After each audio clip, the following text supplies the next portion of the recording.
Hi everybody, it's Maria at the Crested Butte Library. I'm going to start with story time for today. It's the 25th of January, and we are of course hoping for more snow. We had a lot at Christmas time, and now we need more. So we're going to read about snow today. I wanted to thank our publishers for their permission, their copyright permission for us to read online. They're very generous about that. We have Simon and Schuster today, and also Penguin Random House are the publishers of the books that we're going to be reading. So let's get started. I'm going to start with a fun quote from Dr. Seuss, which you probably know, but it's something to remember. You'll never be bored when you try something new. There's really no limit to what you can do. So always remember that. Let's start with 10 ways to hear snow. And this is written by Kathy Camper. It actually belongs to another library. So before I add books to our collection, I sometimes order them so I can read them, or I put them on hold just like you can, just to see if it's a book that I think is a good fit for our community. And I love this one, not just because of the snow. Anyway, so 10 ways to hear snow. I do have to flip the book back and forth a little bit, so be patient. There's some wonderful artwork in here, which I always enjoy. I like to share that with you. When Lena woke up, everything was quiet. We know what that's like. No cars honked, no buses chugged, no garbage trucks gulped trash across the street. Snow.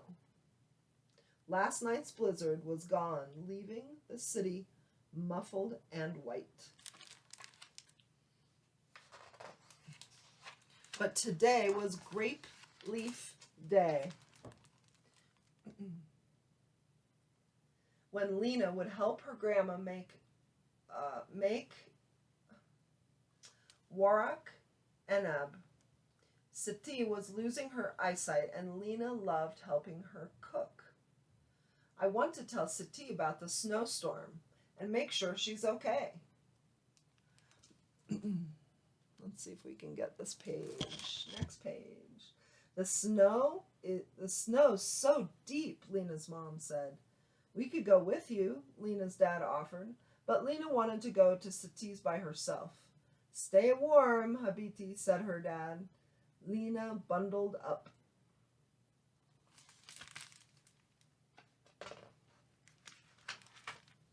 Outside, the sun on the snow was bright white. As bright white as a light bulb. Lena squinched, squinched her eyes, and pulled her scarf over her nose. She could barely see. I wonder, she said, if that is how Siti feels, Lena thought. The world sounded softer, but the noises she heard were clearer. So she's thinking about how I think it's her grandma, how her grandma feels, and that's on her mind as she's setting out for her day in the snow. I'm going to try it like this, okay? Scrape, scrape, scrape, scrape. What was that? It was Mrs. Watson's shovel digging out the sidewalk. That's one way to hear snow, Lena thought. So let's count the ways we can hear snow in this book. This is our first one. Lena walked down the street. Snack, snick, snack. The noise was low to the ground. What was that? It was the treads of Lena's boots, crunching snow into tiny waffles. 2 ways to hear snow. Can you count them on your fingers? We've got 2 ways to hear snow now. Lena ducked under a pine tree. Ploof! Do you guys know that sound? When the snow falls, it goes ploof. Let me scooch up so you can see. Whoops, sorry. A powdery sound. A blue jay on a branch had knocked down snow. 3 ways to hear snow. Lena counted. She listened for more. Now we have 3 ways to hear snow. Swish, wish, swish, wish. What was that soft, whiskery noise? People were sweeping snow off their cars. Their brushes made the 4th way to hear snow. So now we have 4 ways to hear snow.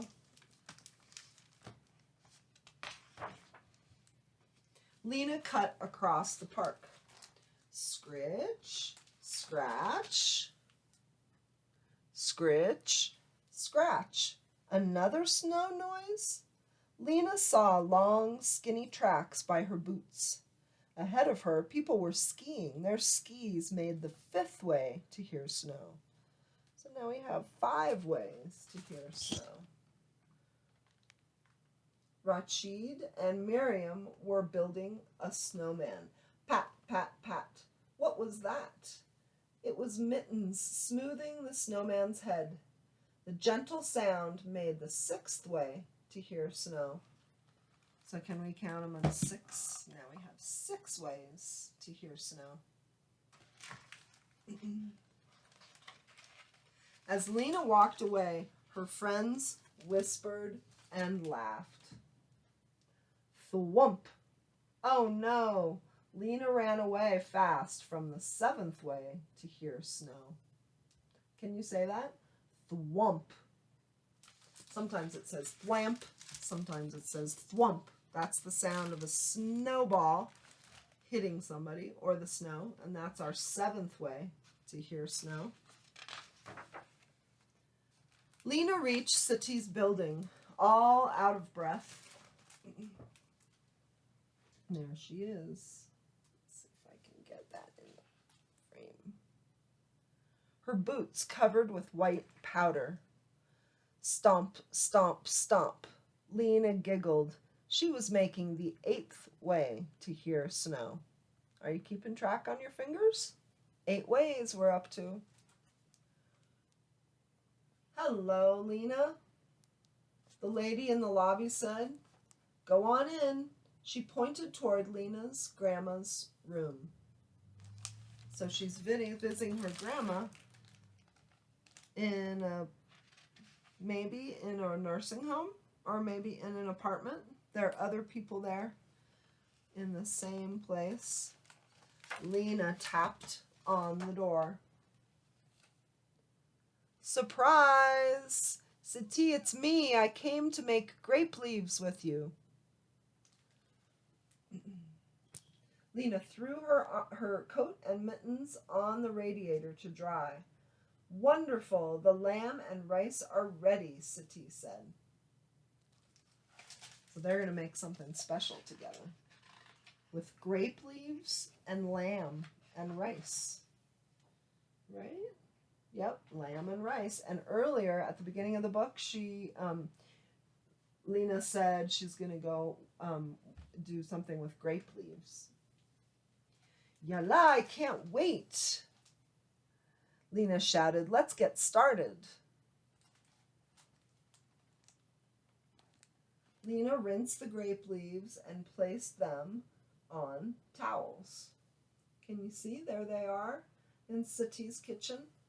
They're washing the grape leaves, and it looks like Sati has some rice in a bowl. Let's see. They're going to show us how to roll these up. So you put some filling in the center and roll them up and put them in the pot, Sati instructed. It's a little bit like a little burrito. with a grape leaf, isn't it? I guess these are a little bit like dolmas. I don't know if you've ever had those. You can buy them at the store. They're like little grape leaf cocoons, Lena said, looking at them piled on the plate. Or lots of little sleeping bags, Sati replied.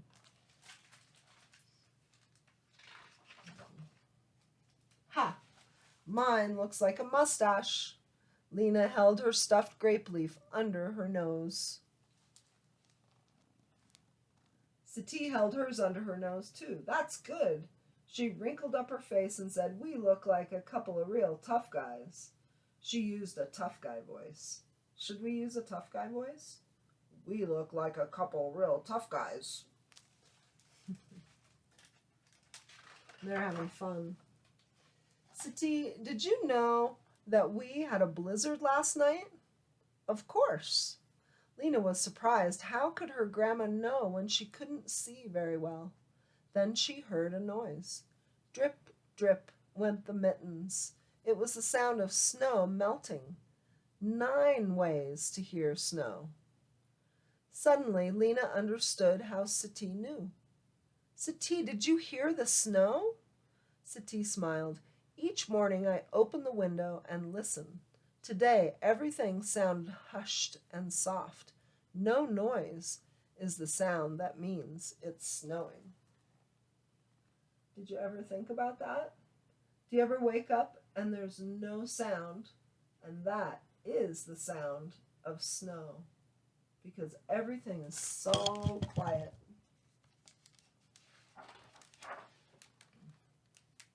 Sati listened too. I heard that Lena's telling Sati, I listened too. I heard snow 9 different ways. Shovels were 1, boots were 2, the blue jay was 3. Slow down, Habiti. I want to hear them all, but right now, shh. She went to the window and opened it again. Listen, she said. Outside, the late blue afternoon was completely still and quiet.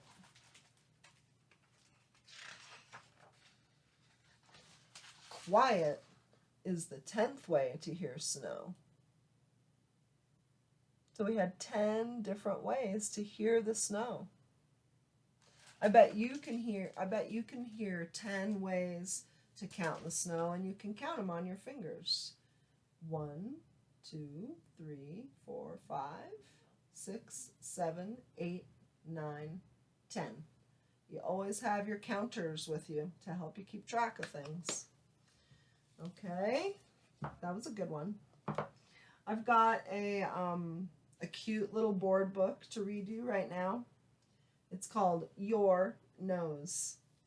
It's kind of fun on the computer to read a tiny book because I can show it up close to you. And this is written by Sandra Boynton. She's one of my favorite authors. And these board books, you guys probably know already, have nice thick pages. So they're easy for people to turn the pages, for little people and little hands. And they're very sturdy. So they're called board books because their pages are like boards. And we have a nice collection of these. Some of them are bigger and some of them are smaller. This one is called Your Nose, a Wild Little Love Song. And there's our little foxes. Sandra Boynton loves animals, so they feature in most of her books. Though I admire your angel eyes, there's someone else I idolize. Your nose. Oh, whoa, whoa, whoa, your nose. It's got a magic I can't ignore. What can I say? I just adore. Your nose. Yes, yes, indeed. Your nose. It's the sweetest little thing. Oh, can't you see? No nose is like your nose to me. Boop. You see them? They're going boop, boop on their nose. Can you go boop on your nose? Ready for this page? Well, everyone can find a way to happiness, I suppose. Rhinoceros. They have nice noses. And see the birds too? They're touching their beaks. When I am sad, I stop and gaze at your amazing woes. I love your nose.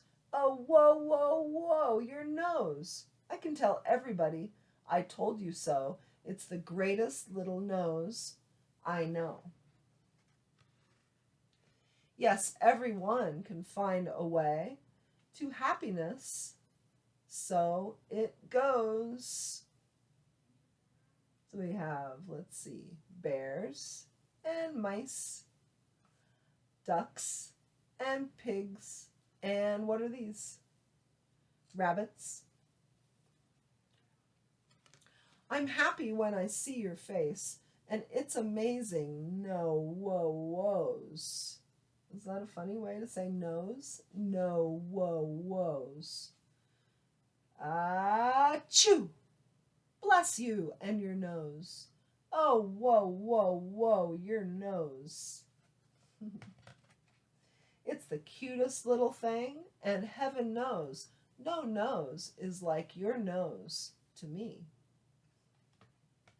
One more time, your nose. Oh, whoa, your nose. Such an excellent nose. Ready? Boop.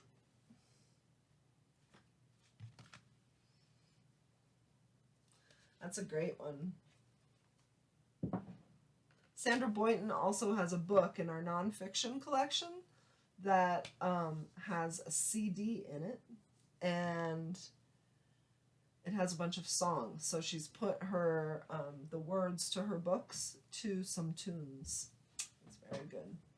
I wanted to show you a couple more books that I brought out today that you might be interested in. This one is called I Am Snow, and it has some wonderful artwork in it. It is one of our easy readers, so it has a sticker up here that says Easy Reader. It has an ABC on the spine, and these live over in the bins on the east side of the library toward the KBUT building. And this has some nice art in it. I'm not going to read this one to you today, but I just wanted to show you the nice artwork. It looks like there are pieces of felt that were cut out to make this book. So this has big letters, big words, or big words that make it pretty easy when you're first learning to read. And it even on this page has a way to help you sound out the word crystal. So crystal is spelled Crystal. And over here, it sort of helps you pronounce it. And crystal is how it explains to pronounce it. So that's good for early readers. And it only has about 15 pages or so. And so it's a good one. I think you could find that one if you came to visit the library.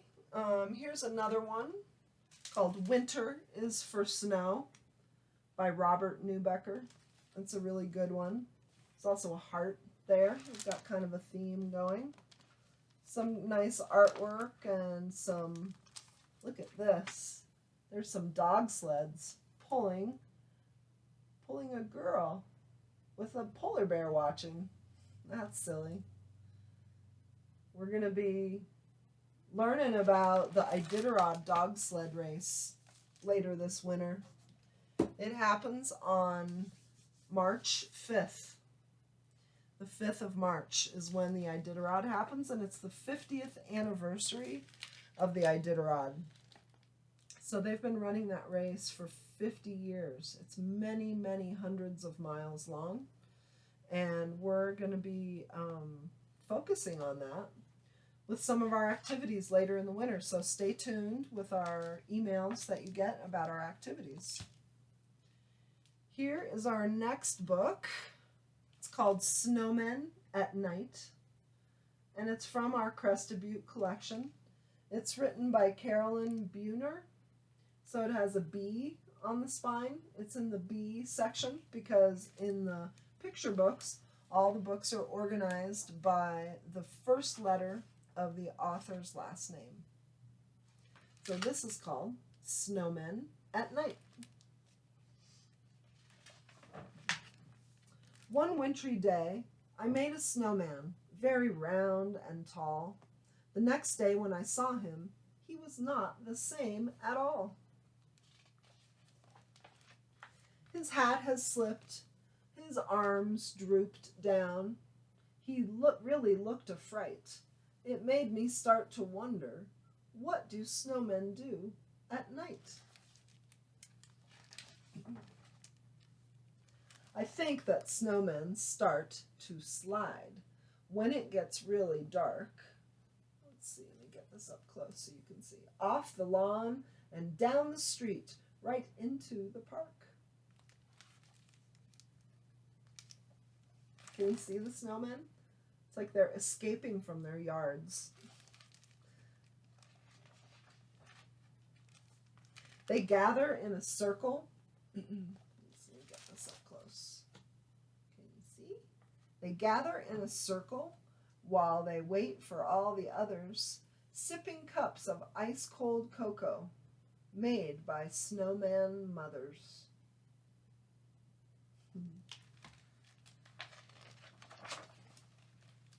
Then the snowman games begin. They line up in their places, each one anxious for his turn in the snowman races.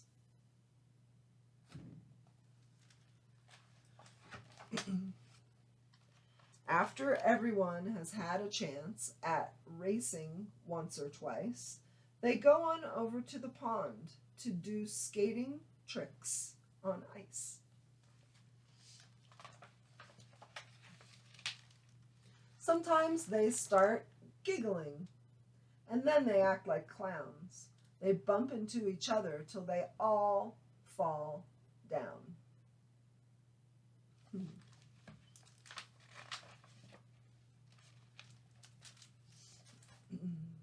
They gather up their snowballs. The pitcher takes his aim, and underneath the moonlit sky they play a baseball game.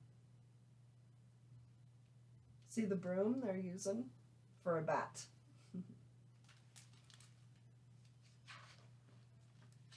No one knows just how it started, but soon it's quite a sight, with snowmen throwing snowballs in the world's best snowball fight.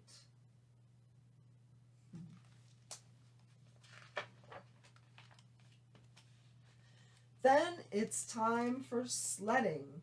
It's a wild ride down the hill.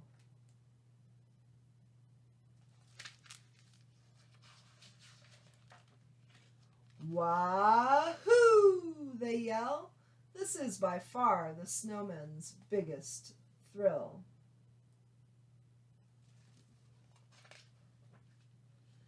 Finally, they're tuckered out and getting sleepy, so they very slowly gather up their things, and one by one, they go.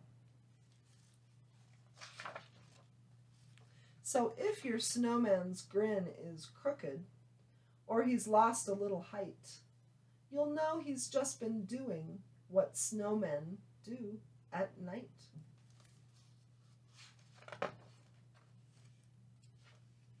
Oh, looks like they played in the playground a little bit too. That's a great story. There are quite a few different snowmen books. There's Snowmen at Christmas, Snowmen at Work, Snowmen All Year. So I think if you like that one, you can come and look for some more at the library, and you will find some. All right, we're almost out of time today, so I'm just going to show you 2 more books. I'm not going to read them all. This is a beautiful book called Snowflake Bentley. Sorry for the reflection. How's that? Can you see it? By Jacqueline Briggs Martin, illustrated by Mary Azarian. And it's a Caldecott Award winner. That's a very prestigious award that is given to books. This was written 10 or 15 years ago, I guess almost 20 years ago. That has some beautiful artwork. And it's a pretty long story, so I'm just going to show you some of the pictures, and maybe you'd like to come in and borrow it.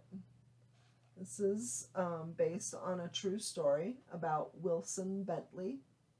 He was born in 1865 in Vermont, and he loved being out in the snow, just like our friend Lena from our first book and our snowmen that were out playing in the park at night. So he liked the natural world. He found butterflies, and he also found that he liked to study ice crystals and their patterns. You see how he drew the patterns on paper?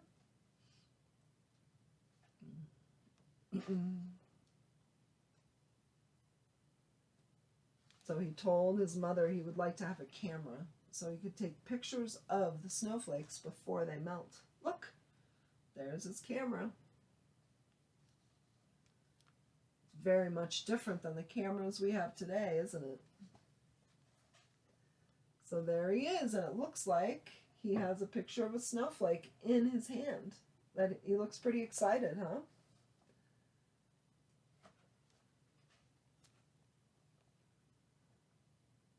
So the story of his life goes on, and look, he's an older person now, and he's still taking pictures of snowflakes. It says on this little sidebar here, the best snowstorm of his life occurred on Valentine's Day in 1928. He made over 100 photographs during the 2-day storm, and he called the storm a gift from King Winter. So maybe that'll still happen for us. So here he is, not in the winter, learning about insects and flowers. And there he is, showing pictures of his snowflakes. So it's a beautiful book. And it's nice when a story also tells us something that actually happened. So that's a book I just wanted to show you in hopes that you'll come check it out from the library. And I guess we're really out of time for our last story, but I'll show you what else I picked out in case you'd like to come get it. It's called Toys Meet Snow. It's by Emily Jenkins, and it's a great book about a ball and a buffalo and a little stingray. Their names are Lumpy, Stingray, and Plastic. And this is also a book that I think you'll like. So maybe you'll want to come in and learn some more about the Lumpy and Plastic and Stingray story. There it is, Toys Meet Snow. Thanks for tuning in today. It's always fun to read stories. And we are open to the public at the library in Crested Butte and Gunnison. We're open our regular hours, so come see us, and let's keep our fingers crossed for more snow, and also so we can do more activities in person, because for the time being we're doing things virtually, but we are open to the public. So come check out some books and have your own story time. Okay? See you soon.